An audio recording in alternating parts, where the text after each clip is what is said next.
welcome back to my channel. Yes, apologies that I'm doing my video a bit later in the week than normal because I usually try and do it on either Tuesday or Wednesday, but I've had a very busy week this week, lots of groups and things. I attended 2 of the autism groups I attend, and also an autism book club. So yeah, I just haven't had time this week. It's just been quite a busy week. But I've got a bit of time now, so I wanted to carry on reviewing Naming Adult Autism, and thank you so much for James McGrath for getting in contact. I really appreciated that. It's really nice to hear your feedback on this review. I really appreciated it, so thank you to James McGrath for commenting. I hope I'm doing your work service, doing it justice. So I want to carry on reviewing it.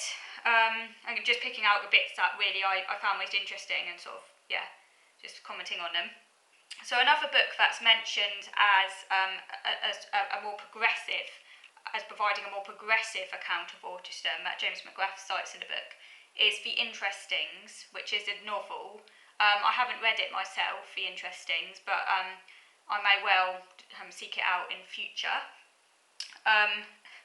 The Interestings includes several autistic characters, including a person called Ethan, who McGrath cites the book as progressive largely because it highlights Ethan's creative imagination, and creative imagination in autism is sorely lacking from a lot of autism fiction that often portrays autistics as not really being that imaginative, which is really unfair because there's nothing about being autistic that prevents you from being imaginative. It's the social imagination that we struggle with, generally speaking, not imagination as a whole.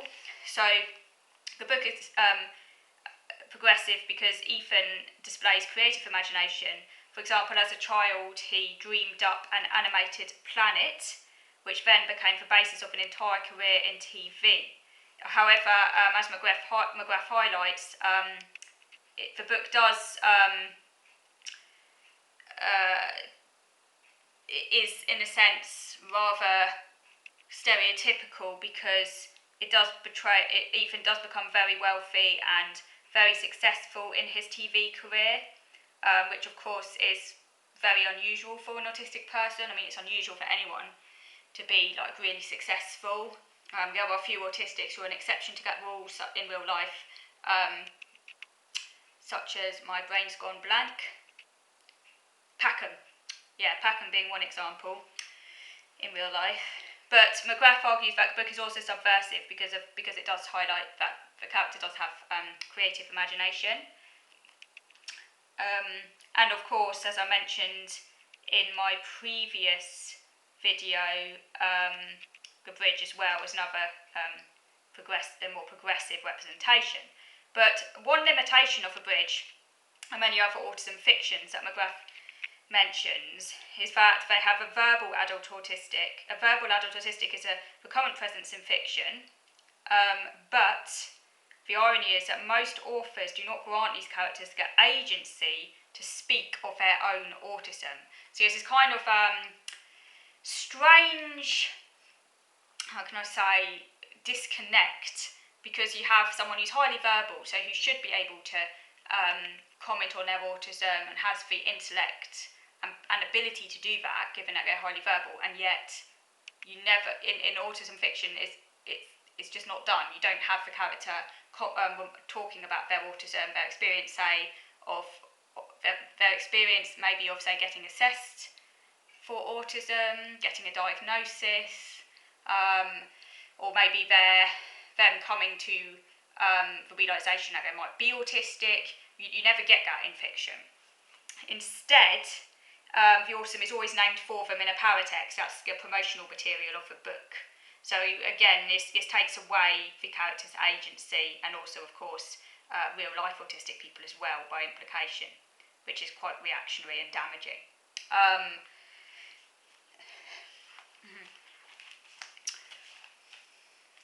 And of course, also McGrath argues something that's potentially quite a sort of radical comment here, that he argues that the paratext is actually a metaphor for diagnosis, that medically autism remains a name conferred or denied by powerful agencies outside the individual. So again, this is quite critical here, I guess, of the sort of medical model and the sort of psychiatry-dominated model. Something that I won't go into now, obviously, because it's a massive area, and obviously there are ardent people on both sides of the fence, shall we say, and it's quite an ambiguous area. It's not something where I think there are necessarily any right or wrong answers, maybe.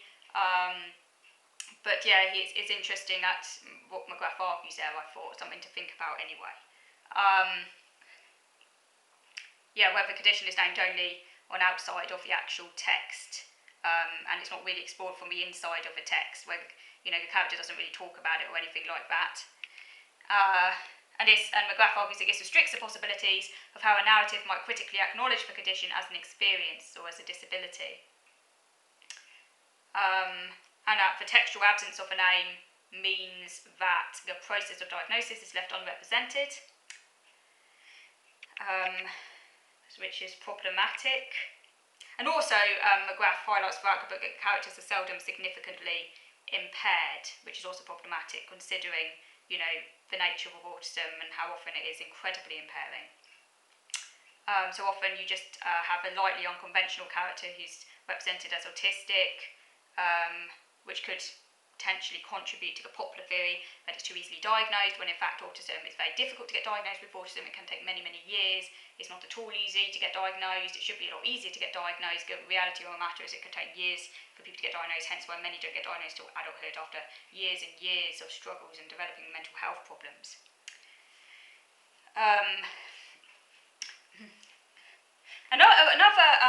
I'm going to move on to video number 2 now, actually, because there's something else I want to say, and I don't want a video to run out of me when I'm talking about something quite important. So I'm going to move on to video number 2 now to carry on discussing Naming Adult Autism by James McGrath. So moving on to video number 2 now.